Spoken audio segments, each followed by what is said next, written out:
Roland, aujourd'hui avec la citronnelle, nous faisons un dessert. Des poires en cocotte à la citronnelle. Pour combien de personnes? Pour 2 personnes. Alors pour ça, on a pris combien de poires?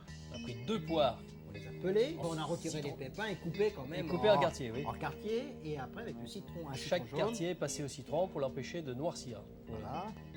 Et ça c'est important. Hein. Ah oui, c'est la vitamine C qui est dans le citron, l'acide ascorbique, qui est un antioxydant.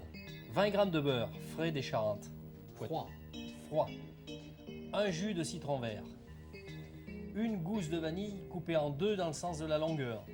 4 bulbes de citronnelle, recoupés chacun en 4 dans la longueur sur environ 15 cm de long en partant de la base. On connaît la leçon par cœur. Et là, on a mis donc dans une cocotte.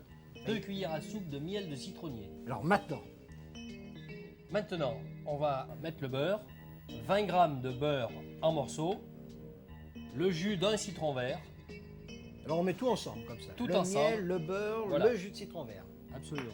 On va chauffer pour bien mélanger, le beurre va fondre, le miel également. On va obtenir une sorte de sirop beurré Tu vas déjà sentir le citron. qui va déjà commencer à sentir le citron. Là, on attend que le beurre soit fondu. Voilà, qu'il n'y ait plus de On ajoute. parcelles de beurre. On ajoute la gousse de vanille fendue dans la longueur. Comme ça, les petites graines vont se Pouvoir répandre. se répandre, Et une vanille, surtout, il faut qu'elle soit bien moelleuse. Pas bien sèche. moelleuse, surtout pas sèche. C'est là qu'on voit la qualité de la vanille. La citronnelle, Alors, il y avait 4 bulbes. 4 bulbes. On a éliminé la partie haute, on a conservé les 15 cm à partir de la partie la plus renflée, coupés en 4, chacun coupé en 4. Voilà. On les imprègne bien. Et là, on va pouvoir ajouter les poires. Alors, on dispose des poires dessus. On dispose les poires par-dessus.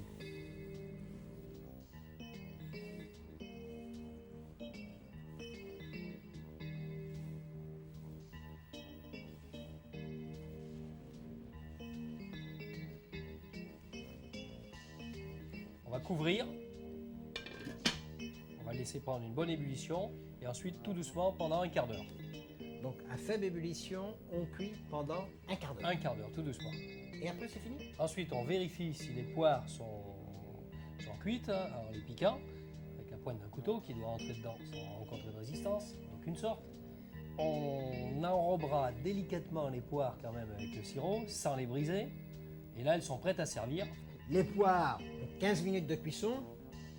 On retire le couvercle et on vérifie la cuisson. Alors, on les a retournées en cours de cuisson.